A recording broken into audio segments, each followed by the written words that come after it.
معاشرہ ہے۔ اللہ کے پیارے رسول صلی اللہ تعالی علیہ وسلم ان 10 دنوں میں خود بھی عبادت کرتے تھے اور گھر والوں کو بھی جگایا کرتے تھے، اور اپنے اہل خانہ کو تاکید فرماتے تھے کہ اٹھو اٹھو، آگے بڑھو، یہ آرام کرنے کے دن نہیں ہیں۔ کثرت کے ساتھ اگر کوئی تم نے کام کرنا ہے تو اللہ کی یاد ہے، اس کے نتائج برآمد ہوتے ہیں۔ انسان قلبی اطمینان محسوس کرتا ہے۔ دانشور کہتے ہیں کہ بہت زیادہ باتیں کرنے والا آدمی، بہت زیادہ باتیں کرنے والا خود بھول جاتا ہے کہ بھلا میں نے پہلے اس شخص سے کیا کہا تھا۔ بہت زیادہ باتیں کرنے والے آدمی کا حافظہ کمزور پڑنے لگتا ہے۔ بہت زیادہ گفتگو کرنے والا آدمی اعصابی طور پر تھک جاتا ہے، تھکاوٹ اسے ہونے لگتی۔ لیکن اللہ کا ذکر اور اللہ کی یاد ایک ایسی چیز ہے، آپ مستقل کر کے دیکھ لیں، جتنا کرتے جائیں گے طبیعت میں تازگی آتی جائے گی، اس میں سرور آتا جائے گا، سرور۔ لیکن یہ کہ ذکر کا صرف یہی معنی نہیں ہے کہ آپ نے تسبیح پڑھنی ہے، سبحان اللہ سبحان اللہ سبحان اللہ الحمدللہ، صرف اتنا ہی معنی نہیں ہے، بلکہ صدر الافاضل سید نعیم الدین صاحب مراد آبادی رحمت اللہ تعالی علیہ نے ذکر کی 3 قسمیں بیان کی ہیں۔ فرماتے ہیں ایک ذکر ہے ذکر لسانی، کہ تم اپنی زبان سے اللہ کو یاد کرو، یہ ذکر لسانی ہے کہ تم نے زبان سے اس کی تسبیح پڑھی، تحمید پڑھی، تکبیر کہی، مختلف اوراد و وظائف پڑھے، تلاوت قرآن مجید کی، پھر دعائیں پڑھی، سونے کی دعا، اٹھنے کی دعا، کھانا کھانے سے قبل دعا، کھانے کی تکمیل پر دعا، سیڑھیاں چڑھتے وقت اللہ اکبر کہا، نیچے اترتے وقت سبحان اللہ کہا، پانی پیتے وقت بھی تم نے بسم اللہ شریف پڑھی، کوئی بھی خیر کا کام کرتے وقت تم نے اللہ کا ذکر کیا، تو یہ ذکر لسانی ہے، یعنی زبان سے ذکر۔ دوسری قسم ذکر قلبی کی ہے، تمہارا دل ذاکر ہو جائے، یعنی وہ جو ذکر قلبی ہے نا، اس میں شکر بھی شامل ہے، یعنی انسان اپنے اوپر خدا کی نعمتیں دیکھتا جاتا ہے اور اس کا دل اسے عاجزی کی طرف لاتا جاتا ہے، وہ موم بتی کی طرح ڈھلتا جاتا ہے، اس کا دل بار بار اسے کہتا ہے نہیں تھا تو اس قابل جو رب نے تجھے عطا کر دیا۔ بار بار اس کے دل سے ذکر جاری ہوتا ہے، بار بار اسے احساس ہوتا ہے کہ اگر تو یہاں نہ ہوتا تو پھر بتا کہاں ہوتا۔ بار بار اس کی طبیعت پر یہ بات غالب ہوتی۔ پھر ذکر قلبی کا ایک معنی یہ بھی ہے کہ انسان تفکر کرتا ہے، غور کرتا ہے، جیسا کہ نبی پاک صلی اللہ تعالی علیہ وسلم نے فرمایا، دنیاوی معاملات میں جب بھی دیکھو اپنے سے نیچے دیکھو، وہ لوگ بھی دیکھو جو تم سے کم سہولیات رکھتے ہیں، تم سے کم سرمایہ رکھتے ہیں، دنیاوی طور پر تم سے پیچھے۔ یہ بھی ایک ذکر کی صورت ہے کہ تم جب دیکھو گے ایسے لوگوں کو کہ جو تم سے کمزور زندگی گزار رہے ہیں، تو تمہارا دل ذاکر بنے گا، شاکر بنے گا، تمہاری طبیعت میں خیر آئے گی۔ یہ بھی ذکر قلبی کی ایک صورت ہے۔ اور پھر ذکر قلبی کی یہ بھی ایک صورت ہے کہ آپ مظاہر قدرت میں غور کریں، اللہ کے پیدا کردہ کائنات میں جو رب نے حسن پیدا کیا ہے، جو کیا شاندار جھیلیں ہیں، پہاڑ ہیں، وادیاں ہیں، ندیاں ہیں، بندہ دیکھتا جائے اور اللہ کی قدرت میں کھوتا چلا جائے۔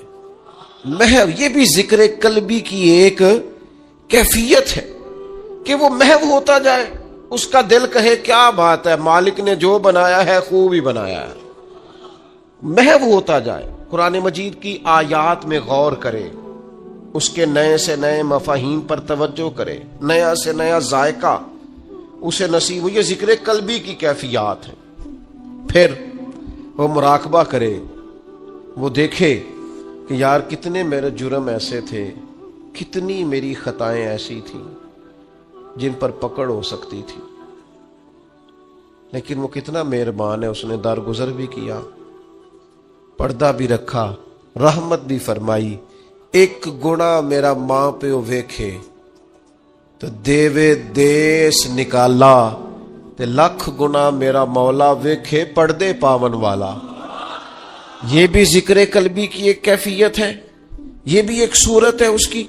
تو یاد رکھ لیے گا اور اس کو سمجھ لیجئے گا کہ ذکر ایک تو ذکر لسانی ہے، پھر ذکر قلبی ہے کہ آپ کا دل ذاکر ہو جائے۔ اور صوفیاء کہتے ہیں کہ یہ جو ذکر خفی ہم کراتے ہیں نا، کہ تھوڑا سا گردن جھکا کے دل پر توجہ کرو، یہ دھڑک نہیں رہا، یہ تو اللہ اللہ اللہ اللہ کر رہا ہے۔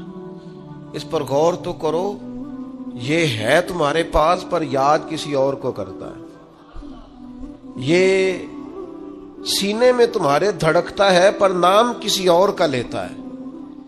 یہ دل جو ہے نا، یہ اگر ذاکر ہو جائے اور یہ اللہ کی یاد میں لگ جائے اور احساس پکا ہو جائے کہ دل دھڑک رہا ہے تو اللہ اللہ کر رہا ہے، تو پھر تو لوگ سوئے بھی ہوتے ہیں تو ان کا دل اللہ کی یاد میں مصروف ہوتا ہے۔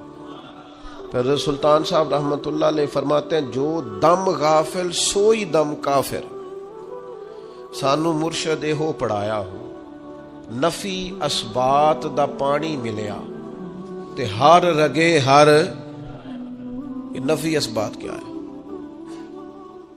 لا الہ نفی ہے، اللہ کے سوا کوئی معبود، یہ نفی ہے۔ الا اللہ اسبات ہے کہ اللہ ہے، لا الہ اللہ کے سوا کوئی، یہ نفی ہے۔ الا اللہ اسبات ہے۔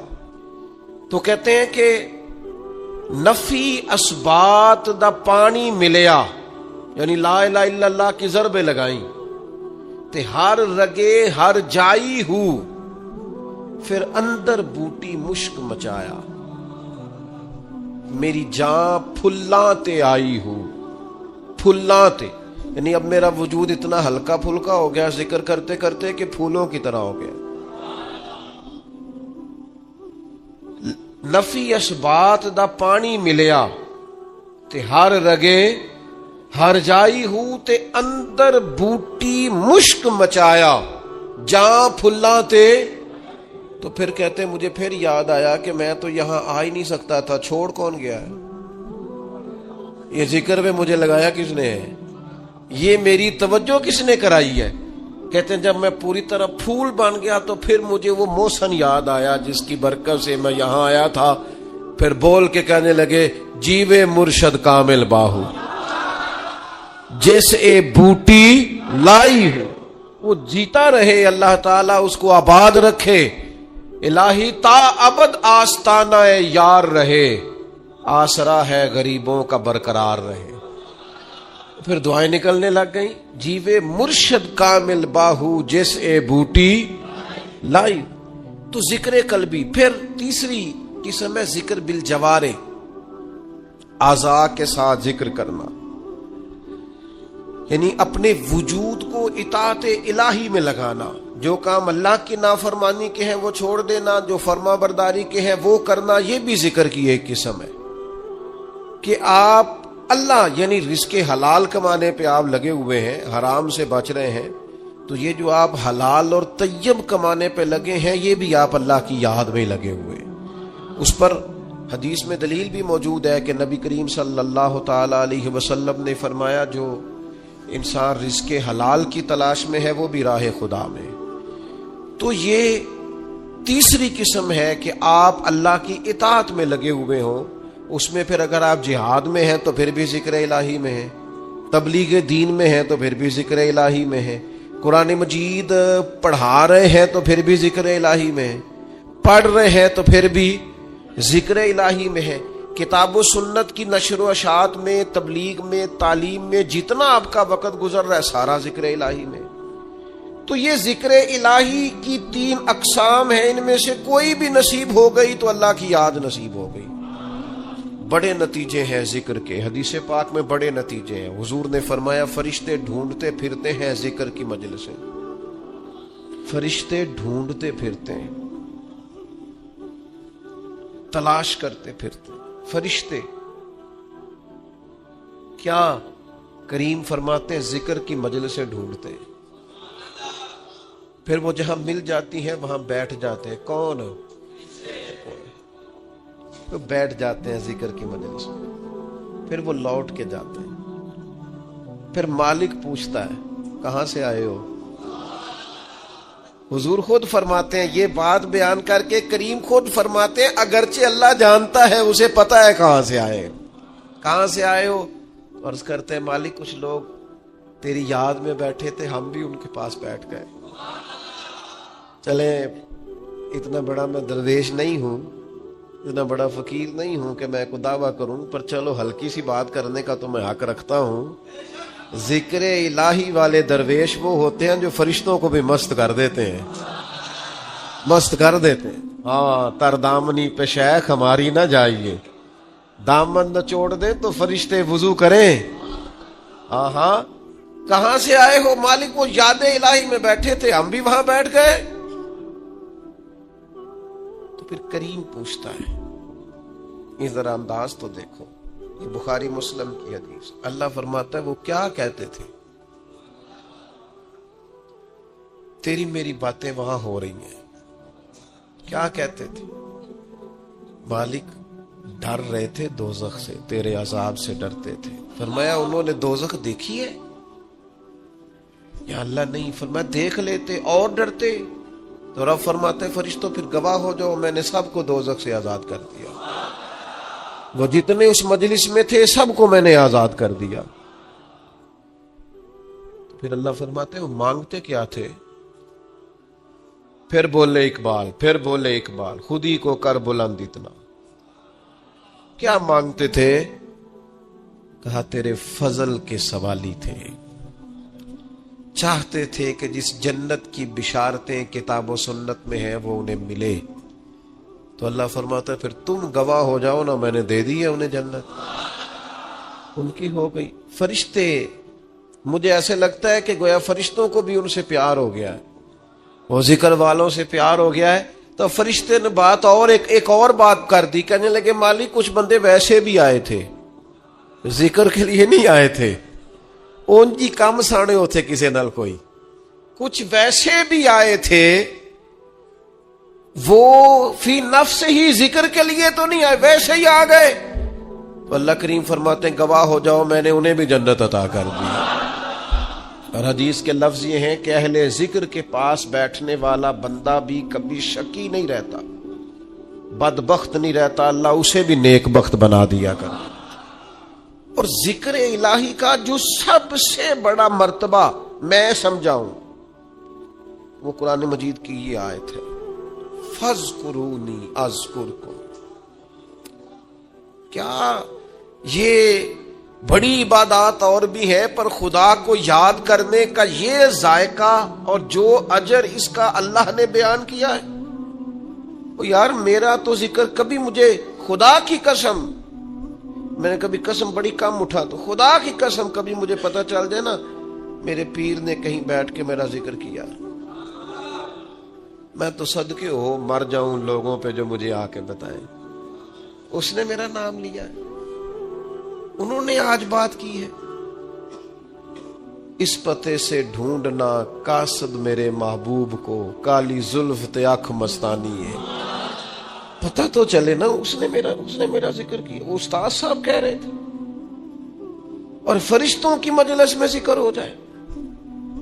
یار یہ اس کا انداز تو دیکھو، قرآن مجید کی آیت کا انوکھا نرالا،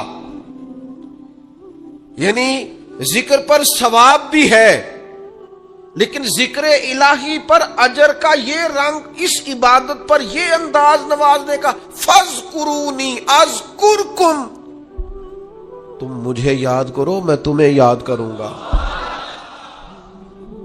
یعنی اللہ کی بارگاہ میں ذکر ہوگا، گناہگاروں کا،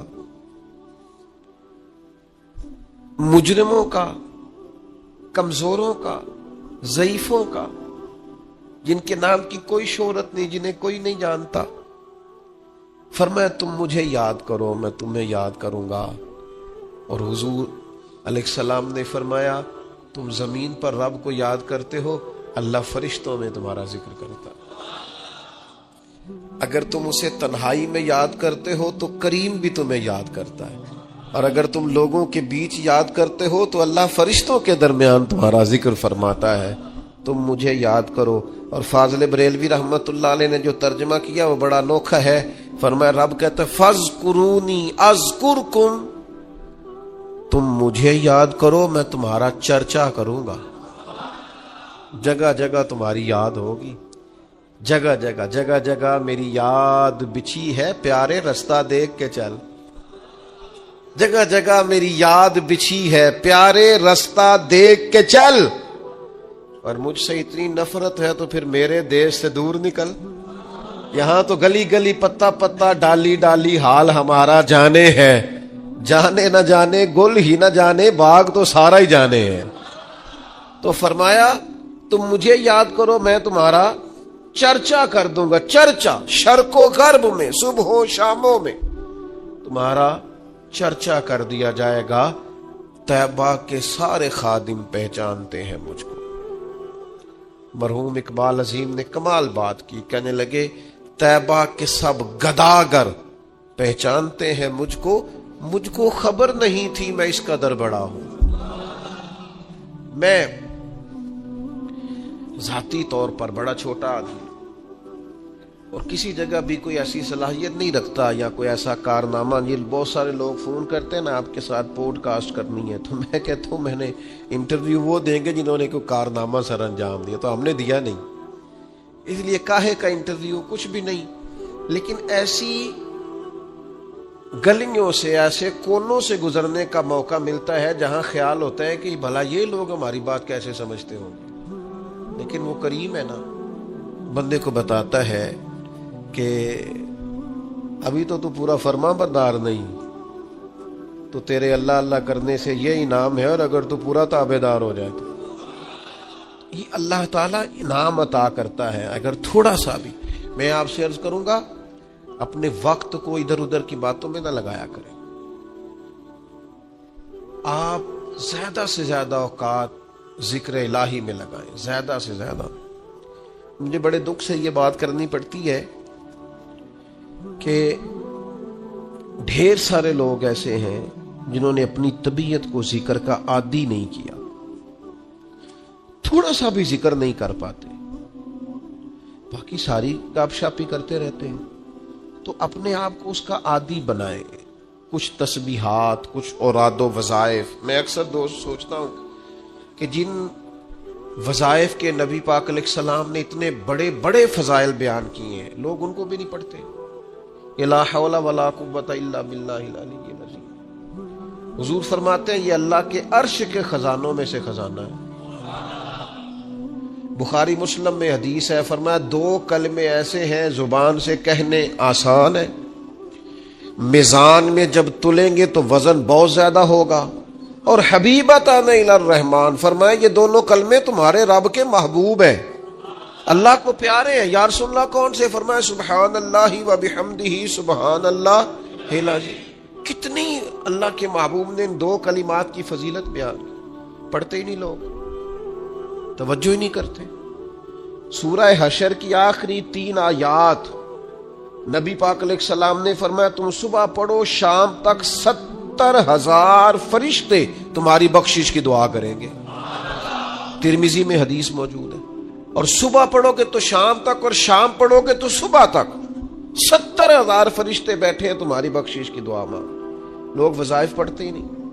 یہ خانقاہی لوگ ہیں ہم، جو سب سے پہلا وظیفہ جو ہم دیتے ہیں یہ پہلا سبق ہوتا ہے الف با تا سا ہے، تو جس نے اس کی پابندی نہیں کی اس نے آگے کیسے بڑھنا ہے؟ پھر کچھ لوگ کہتے ہوتے ہیں خاص کوئی وظیفہ بتائیں، تو میں کہتا ہوں سب سے خاص وظیفہ کلمہ شریف کا ذکر ہے، کیونکہ حضور نے فرمایا افضل الذکر لا الہ الا اللہ، یہ سب سے افضل ترین ذکر ہے جو اللہ کو پسند ہے۔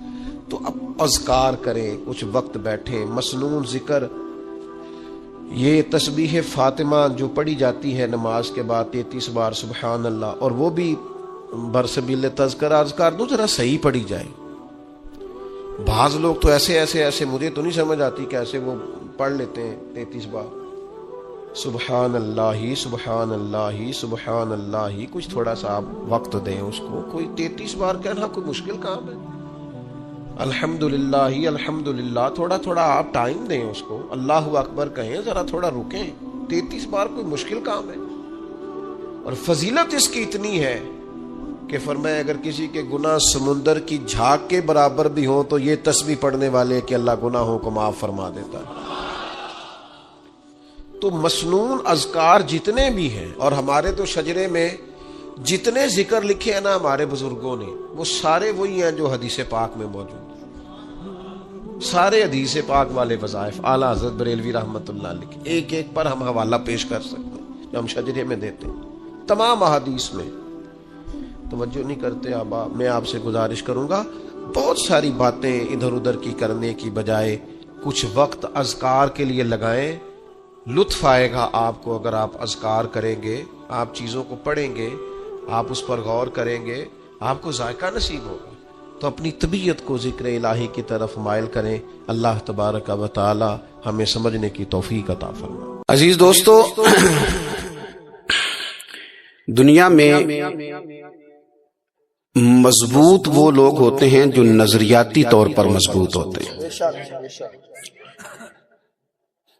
جو لوگ نظریاتی طور پر کمزور پڑ جاتے ہیں وہ لوگ ختم ہو جاتے ہیں. یہ جو لوگ کمزور ہے نا، پتہ نہیں کیا ٹھیک ہے، پتہ نہیں کیا غلط ہے، پتہ نہیں مجھے اس طرف جانا چاہیے، پتہ نہیں مجھے نہیں جانا چاہیے، کچی پکی کمزور باتیں. صبح جملہ اور ہے، دوپہر کو جو جملہ ہے وہ صبح والے کے مخالف ہے، اور شام کو جو بات کر رہے ہیں وہ سارے دن کی باتوں کی مخالفت ہے. نبی پاک صلی اللہ تعالی علیہ وسلم نے ایک نظریہ لوگوں کے سامنے رکھا ہے، نظریاتی طور پر پختہ کیا لوگوں کو. عرب کے لوگ تو ہمات کا شکار تھے، قربانیاں کر کے اس کا خون کعبے کی دیواروں سے ملتے، وہ طرح طرح کی توہمات کرتے. جب وہ طواف کرتے بیت اللہ شریف کا تو سارے کپڑے اتار کے کرتے. احرام باندھ لیتے تو قرآن مجید بتاتا ہے کہ وہ دروازوں سے نہیں داخل ہوتے تھے، پیچھے سے پھلانگ کر کے گھر آتے. تو ہم مات کا شکار، کچی پکی باتیں. رسول پاک کو اللہ نے داعیہ اللہ بنایا، محبوب کریم نے انہیں سچے اور کھرے نظریات دیے. وَإِلَٰهُكُمْ إِلَٰهٌ وَاحِدٌ. فرمایا بھئی تم کس بات میں ادھر ادھر بھاگتے ہو، تمہارا معبود ایک ہی معبود ہے، لا الہ الا، اس کے سوا کوئی عبادت کے لائق. ان چکروں سے باہر آؤ، توہمات سے، کچی باتوں سے باہر نکلو. اور نبی پاک صلی اللہ تعالی علیہ وسلم نے انہیں بتایا کہ اس رب کی عبادت کرو جس کا میں رسول بن کے آیا ہوں. اللہ کے پیارے حبیب صلی اللہ تعالی علیہ وسلم نے نکھرے ہوئے عقائد، یہ نظریاتی زندگی ہے، یہ نظریہ ہے کہ ہم دنیا میں کوئی محمل زندگی گزارنی آئے. اللہ نے کسی چیز کو عبث نہیں بنایا، کوئی چیز فضول نہیں ہے، نظریاتی زندگی ہے. موت اور حیات کی تخلیق میں ایک مقصد ہے، یہ حضور نے بتایا. الذی خلق الموت والحیات لیبلوکم ایکم احسن عملا. تم دنیا میں اچھے عمل کرنے آئے ہو، یہاں تم نے اپنی مرضی سے نہیں زندگی گزارنی، اللہ رسول کی مرضی سے گزارنی. نظریاتی کیا لوگوں کو اور بتایا کہ یہ دنیا ایک کھیتی ہے، یہاں تم نے کوئی فصل لگانی ہے، قیامت کا دن آئے گا پھر اس فصل کا تمہیں پھل دیا جائے گا. نظریاتی بنایا، نظریاتی. وہ جو لوگ غیر نظریاتی تھے نا، مثلا وہ کہتے تھے کھانا ہی سارا کچھ ہے، سونا ہی سارا کچھ ہے، شہرت ہی سارا کچھ ہے، دنیا کا مال دولت ہی سارا کچھ ہے، یہ غیر نظریاتی لوگ ہیں. پھر اس کھیل کا کوئی اینڈ بھی نہیں ہوتا، یہ دولت والا کھیل ہے نا. باقی دنیا میں آپ کوئی کھیل بھی کھیلتے ہیں نا تو کہتے ہیں بھئی اتنے اتنے اوور ہیں، اتنا اتنا فلاں ہے، اس کے بعد پھر اس کا نتیجہ ہے، کوئی رزلٹ نکلتا ہے. اور یہ جو پیسوں والا کھیل ہے، کھلاڑی بدلتے ہیں، دادا کے بعد بیٹا اور بیٹے کے بعد پوتا، کھلاڑی بدلتے ہیں، نتیجہ کوئی بھی نہیں. کماتے رہو، ساری زندگی لگے رہو. حضور نے نظریاتی کیا، لوگوں کو نظریاتی نظریہ دیا، اللہ کی جانب بلایا، کچی پکی باتوں سے لوگوں کو نکالا، ان کو ان کے اعصاب کو مضبوط کیا. یہ جس دور میں میں اور آپ رہ رہے ہیں نا، یہ لوگوں کو پکا کرنے کا دور نہیں، اس میں زیادہ تر لوگ قوم کو کچا کرنے کی بات کر رہے ہیں، لوگوں کے ذہنوں میں فتور پیدا کرتے ہیں. یعنی عجیب آدمی ہے نا، ایک بندہ بیٹھ کے صحابہ کرام کو ڈسکس کرتا ہے، اسے پہلے اپنی اوقات دیکھنی چاہیے، پھر حضور کے صحابہ پر بات کرنی چاہیے. وہ جو اول مخاطب ہیں، اول قرآن و حدیث کے، جنہوں نے حضور سے دین لے کے ہمیں دیا ہے، وہ صحابہ کو ڈسکس کر رہے ہیں، اسے پتہ ہی کوئی نہیں. کچے پکے نہ بنے. حضرت ابوبکر صدیق سے لے کر سیدنا امیر معاویہ تک اپنی فکری بنیادوں کا خیال کریں. اور جو حضور کی اولاد ہے نا، اس کو میرے امام نے نسل نور کہا ہے. وہاں بھی ذرا ہوش سے بولیں، ذرا احتیاط سے، ذرا جملوں پر پیرا لگا کے. یہ صرف میرے امام کا فتویٰ ہے کہ تیری نسل پاک میں ہے بچہ بچہ نور کا. یعنی ایک ایک بچے کو نورانیت والا کہا، یہ صرف فاضل بریلوی نے کہا. تو ذرا تھوڑا سا نا نظریاتی طور پہ یہ نکل آئے. وہ ہمارے یہاں نا تقریر چمکانی ہوتی ہے نا لوگوں نے، تو سادی سادی چمکتی نہیں ہے نا جی. تو وہ پھر نا مطلب میں بھی اکثر رہتا ہوں جلسوں میں، تو میں چھوٹا آدمی ہوں، میں غور سیکھتا ہی رہتا ہوں، آپ سے بھی بڑا کوئی سیکھتا ہوں.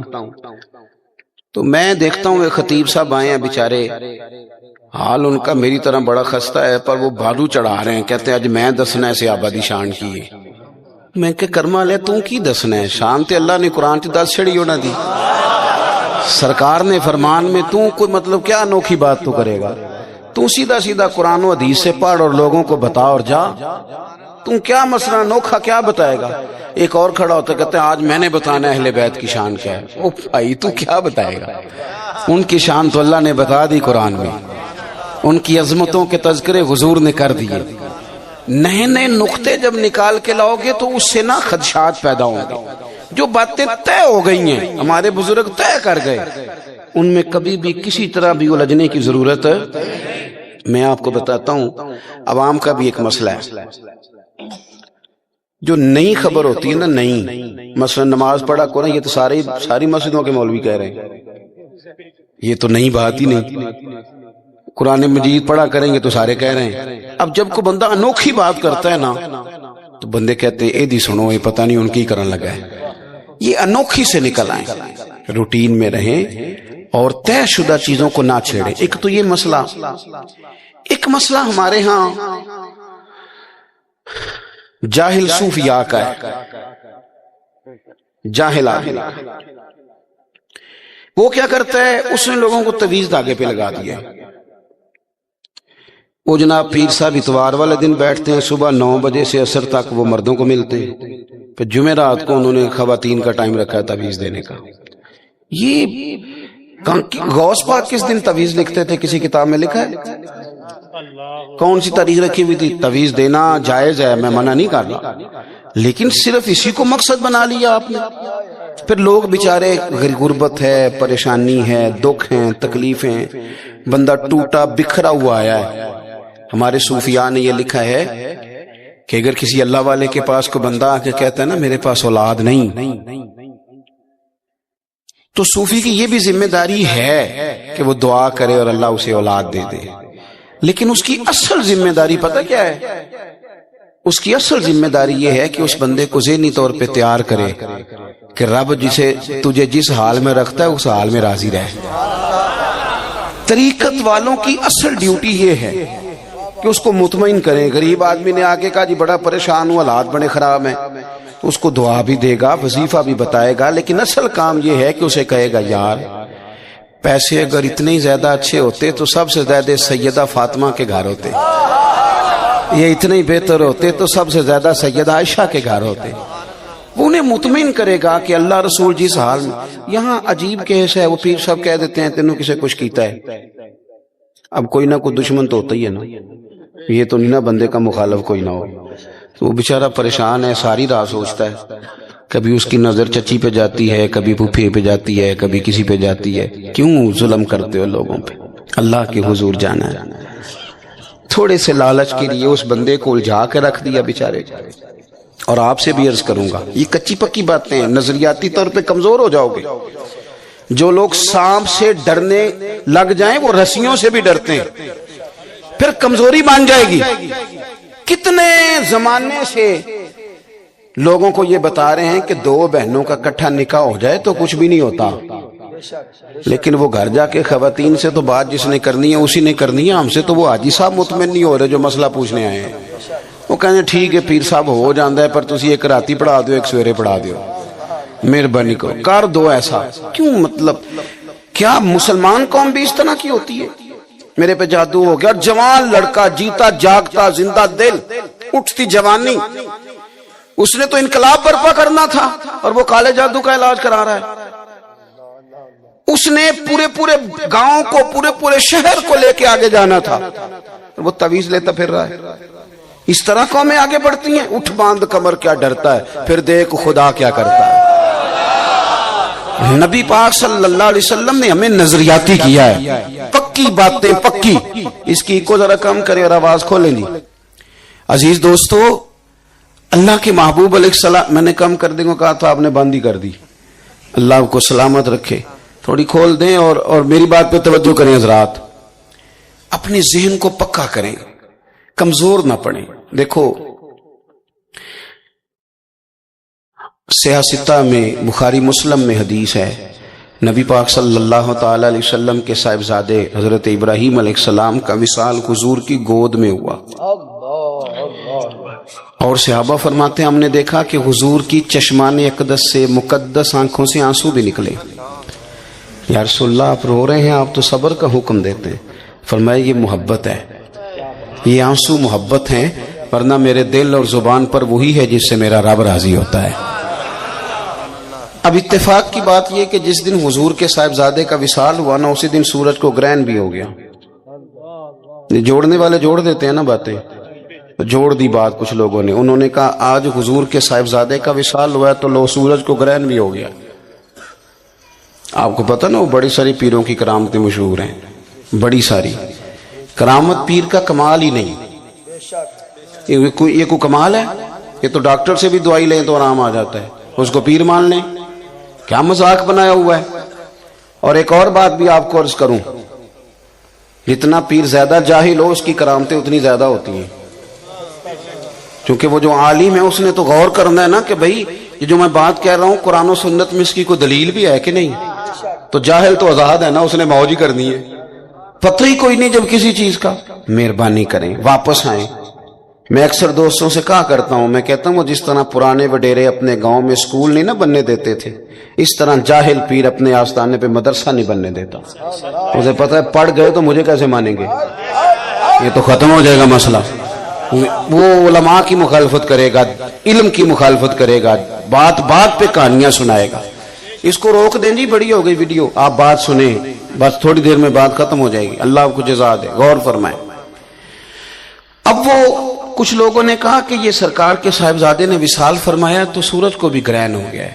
نظریاتی پختگی اتنی ضروری ہے کہ میرے محبوب علیہ السلام نے جمعے کا انتظار نہیں کیا، اور غم زدہ بھی ہیں حضور آج، لیکن انتظار نہیں فرمایا. فرمایا لوگوں کو مسجد میں جمع کرو. سب لوگ مسجد میں جمع ہوئے تو محبوب نے خطبہ دیا. فرمایا لوگوں، سورج اور چاند کو گرہن ہو تو یہ رب کی نشانیوں میں سے نشانی ہے. اس طرح کا معاملہ ہو تو پھر استغفار پڑھا کرو، نماز پڑھا کرو. اور ساتھ ہی فرمایا کسی کے وصال کر جانے سے سورج گرہن کا کوئی تعلق نہیں ہے، اس کے ساتھ کوئی تعلق نہیں. اپنے آپ کو پختہ کریں. محبوب داعیہ اللہ ہیں، حضور نے ہماری توجہ کرائی ہے اللہ کی جانب. اگر آپ تھوڑی تھوڑی گنجائشیں لینے لگیں گے، ڈرنے لگیں گے، تو پھر تو میرے بھائی کمزوری آ جائے گی نظریات کے اندر. اپنے آپ کو پختہ رکھیں، اپنے بھروسے اپنے رب رسول پر مضبوط کریں. اللہ والے جو ہوتے ہیں وہ تو یہ جو ہے نا صرف اللہ سے جڑنا، یہ تو مضمون ہی صوفیاء کا ہے. وہ نکالتے ہیں دنیا داروں کی طرف نہیں جانا، یہ تو عنوان اہل تصوف کا ہے کہ صرف رب رسول سے جڑنا ہے. دنیا داروں کی طرف جانا یہ تو عنوان ہی اللہ والوں کا ہے. اپنی زندگی میں زیادہ سے زیادہ بھروسہ رب رسول پہ. بڑی امیدیں لگا لیتے ہیں ہم دنیا داروں سے، بڑی زیادہ، کبھی اس سیاسی پارٹی سے، کبھی اس سے۔ میں نے کل جمعے میں بھی کہا تھا یہ تمہارا بھلا کریں گے جو رسا نورا کشتی لڑ رہے ہیں، کوئی ادھر جا رہا ہے کوئی ادھر جا رہا ہے۔ ان بیچاروں کو کیا پتا ہو کہ رات کو میاں بیوی جب یہ مشورہ کرتے ہیں نا کہ سویرے گھی کوئی نہیں پراٹھوں کے لیے، اس کا درد کتنا ہوتا ہے۔ انہیں کیا پتا ہو کہ جب عید آتی ہے تو بوڑھے ماں باپ مل بیٹھتے ہیں اور کہتے ہیں تینوں عید بھی کرنی ہے، تے کرتے شے بھی کوئی نہیں۔ ان کو کیا پتا ہو، محلوں میں بیٹھے لوگ، تمہیں کیا پتا ہو؟ تم نیچے آؤ، اس عوام کے ساتھ بیٹھ کے وقت گزارو، تمہیں پتا چلے زندگی کے دکھ اور حقیقتیں کیا ہیں۔ تمہیں کیا خبر ہو؟ تم بیٹھ کے وہاں نمبر گیم کر رہے ہو، تمہارے پاس ایم خریدنے کے لیے کروڑوں روپیہ ہے، پر تھر کے بچوں کے لیے پانی کوئی نہیں۔ اور یہ حکومت ہو یا اپوزیشن ہو، ان کو اپنی ذات سے تعلق ہے۔ اگر انہیں تھوڑا بھی عوام کا خیال ہوتا تو اس طرح کی حرکات نہ کرتے جو آج کل یہ کر رہے ہیں۔ اللہ سمجھ عطا فرمائے۔ آمدام برسر مطلب اپنی امیدیں اللہ رسول سے۔ آپ نظریاتی طور پر جب دیکھیں نا کوئی چیز جب بندہ اللہ پہ چھوڑ دینا، ایک چودھری صاحب میرے دوست نے، بڑی محبت ہے، بڑے سمجھدار ہیں، اسی پنڈا چاکیدہ جی پرے آدھا بندہ ہے، وہ بڑے پنچایت کے آدمی۔ میں نے ان سے کہا کہ آپ بزرگ ہو گئے ہیں، اور دوست اس لیے کہہ رہا ہوں کہ میں ان کے پاس جا کے بیٹھتا ہوں، وہ بھی میرے پاس آتے ہیں، تو سیکھنے سکھانے کا تعلق ہے۔ میں نے کہا مجھے بتائیں کوئی فیصلہ کبھی مشکل بھی ہے کہ یار پریا بڑی اوکھی ہوگی مکدی نہیں پئی؟ تو کہنے لگے ہاں جی۔ کہنے لگے پیر صاحب ہمارے پاس جو گروپ بھی آتا ہے نا وہ اپنے حق میں فیصلہ کرانا چاہتا ہے، جو بھی آتا ہے وہ بات اس طرح کی سناتا ہے کہ میں بے قصور ہوں۔ تو ہم پھر دیکھ لیتے ہیں کہ سمجھ آ جاتی ہے غلطی کس کی ہے، لیکن ایک بندے کا فیصلہ مشکل ہوتا ہے جو بات بھی پوری نہیں سناتا اور کہتے چوہدری صاحب تہاڈا میرا تعلق ہے، تسی جنج کر چھڑو گے مینوں منظور ہے، تسی میرا مندا نہیں سوچن لگے۔ کہندے جڑا ساڈے تے پا دیندا ہے نا وہ کام اوکھا ہوندا ہے، بھی تے پیار بڑا کر گیا ہے، پھر کوشش کرتے ہیں اس کو کوئی رعایت مل جائے۔ اللہ کرے آپ کو سمجھ آئے میری بات کی۔ او بھائی پنچایت کے چودھری پہ بات چھوڑو تو وہ بھلا کرنے کی کوشش کرتا ہے، تو اگر اللہ رسول پہ چھوڑ دی جائے تو آپ اندازہ کرو وہ کتنا بھلا کریں گے۔ ہمیں نا نبی پاک صلی اللہ تعالی علیہ وسلم نے کہا ادھر ادھر نہیں نکلنا، کوئی غلط رستہ، کوئی چور دروازہ، کوئی ڈکیتی، کوئی فریب فراڈ نہ، این شریعت کے اصولوں کے مطابق سفر کرو۔ عزتیں بھی رب دیتا ہے، دولتیں بھی اللہ دیتا ہے۔ اور میری طرح کے بڑے لوگ جنہیں بالکل نہیں پتا ہوتا کہ اس طرح بھی ہوگا، بالکل نہیں، وہ نظام بناتا ہے وَيَرْزُقْهُ مِنْ حَيْثُ لَا يَحْتَسِبُ، بندے کا گمان بھی نہیں ہوتا۔ اپنی زندگی میں توجہ اللہ رسول کی جانب اور پکے نظریات۔ حضرت حذیفہ رضی اللہ تعالیٰ عنہ اور ایک اور صحابی، یہ بخاری میں موجود ہے، فرماتے ہیں کہ ہم دونوں نا پیچھے رہ گئے تھے جب لوگ بدر کے لیے گئے، تو تمام لوگ بدر میں پہنچ چکے تھے، ہم ذرا بعد میں گئے، تو کہتے ہیں کہ پتہ بھی نہیں تھا کہ محبوب نے پڑاؤ کہاں کیا۔ ہم جب داخل ہوئے میدان میں تو ہماری ملاقات کفار سے ہو گئی، جہاں ان کے خیمے تھے وہاں چلے گئے۔ ابو جہل نے پکڑ لیا، کدھر جا رہے ہو؟ کہتے ہم نے کہا حضور کی بارگاہ میں۔ تو کہنے لگا اچھا تم لڑو گے ہمارے ساتھ وہاں جا کے، ادھر بیٹھو تم نہیں جا سکتے۔ جو بدر کی لڑائی ہے نا وہ آج تک عقل انسانی میں نہیں آتی کہ اس طرح بھی ہوتا ہے، یعنی 1000 کا مقابلہ 313 کے ساتھ، ان کے پاس نہ زر ہیں نہ تلواریں نہ کوئی چیز، اور ادھر ایک ایک بندے کے پاس 3 قسم کا اسلحہ، تیر بھی اس نے گلے میں لٹکائے ہوئے ہیں، نیزہ بھی اس کے پاس ہے، تلوار بھی ہے، 3 قسم کا اسلحہ ہے، اور یہاں نہتے مسلمان۔ اب ایک ایک بندے کی ضرورت تھی بدر میں۔ یہ کہتے ہیں ابو جہل نے روک لیا اور کہا تم جا رہے ہو، جا کے ہمارے خلاف لڑو گے؟ فرماتے ہیں ہم نے اس سے کہا کہ ہم لڑیں گے نہیں، صرف حضور کی زیارت کریں گے۔ اس نے کہا پکی بات ہے، عرب کے لوگ جھوٹ نہیں بولتے، کہا پکی بات ہے۔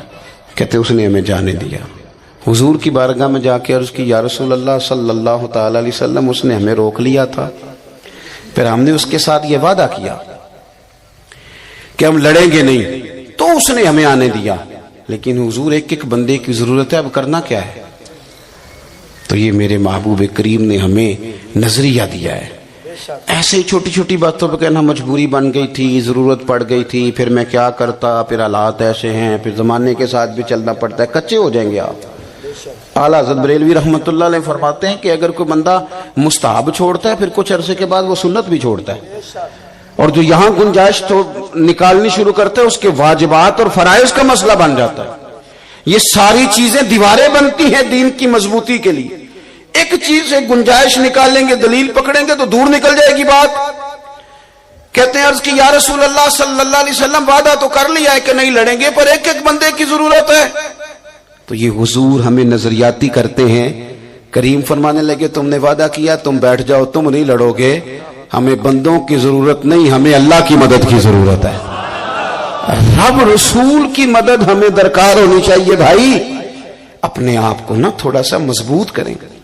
زندگی میں اصول ہیں جن کی بنیادوں پہ انسان کھڑا رہ سکتا ہے، اور اگر زندگی میں اصول ہی کوئی نہیں، ضابطہ ہی کوئی نہیں، تو نیرا لباس بدل لینے سے تو کوئی نیک نہیں سمجھے گا. آپ کے ساتھ جب لوگ معاملات کریں گے، آپ کے ساتھ لین دین کریں گے، اٹھے بیٹھیں گے، تب ان کے سامنے بات کھلے گی کہ آپ فکری طور پر کتنے مضبوط ہیں. زیادہ باتیں نہیں کرنی، آپ کے ساتھ بات کو سمیٹنے لگاؤں.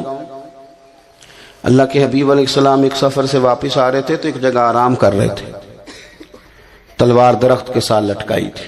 ایک شخص آ گیا، اس نے وہ تلوار حضور کی اتار لی. صحابہ ادباً دور دور لیٹے ہوئے، اس نے وہ لٹکی ہوئی تلوار حضور کی اتار لی اور اتار کے محبوب پر تان دی تلوار.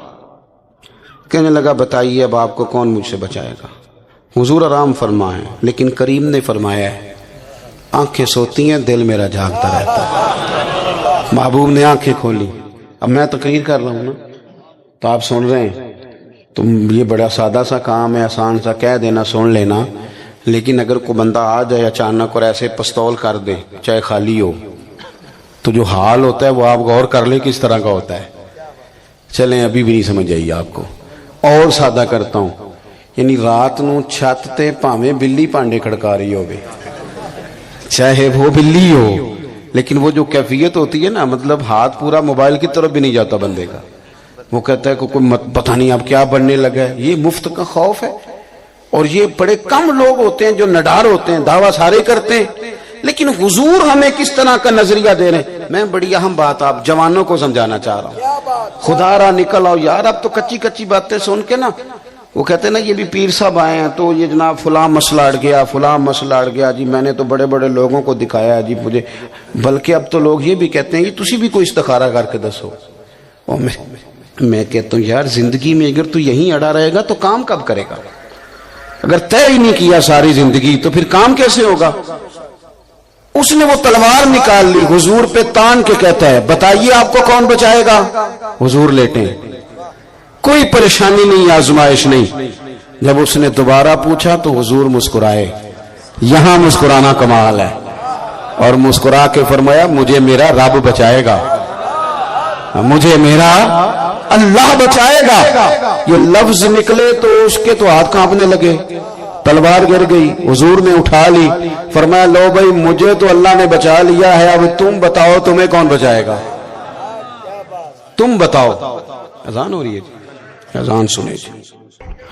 تو محبوب کریم صلی اللہ تعالی علیہ وسلم نے فرمایا مجھے تو اللہ نے بچا لیا، اب تم بتاؤ تمہیں کون بچائے گا.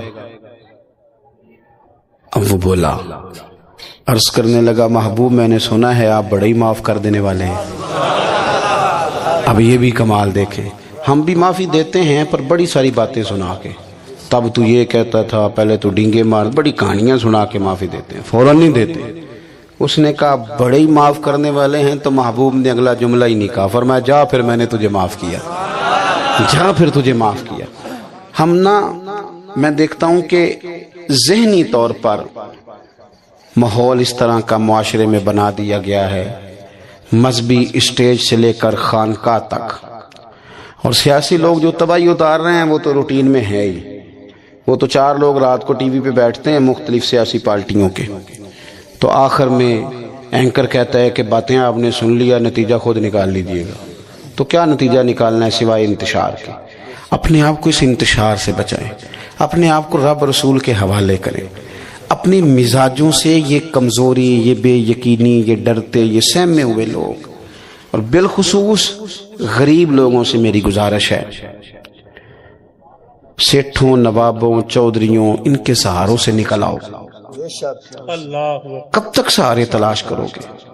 سہارے تو وہ لوگ تلاش کرتے ہیں جن کا وجود سلامت نہیں ہوتا، اور اگر وجود سلامت ہے، جسم میں طاقت ہے، تو سہارا اللہ رسول ہے. اور یہ نوجوانوں سے میں کہوں گا کہ یہ جو آپ کا ذہن بن گیا نا کہ جناب وہ کوئی بڑا خاص ہی ہمیں موقع ملے گا تو ہم نے آگے جانا ہے، دنیا میں ایک صرف شعبہ برا ہے، ایک پیشہ برا ہے، وہ ہے کسی کے آگے ہاتھ پھیلانا. باقی جو جھاڑو دے کے بھی رزق حلال کماتا ہے وہ بھی پڑھیے لا الہ الا اللہ ہو، لا الہ الا اللہ. کسی نے پوچھا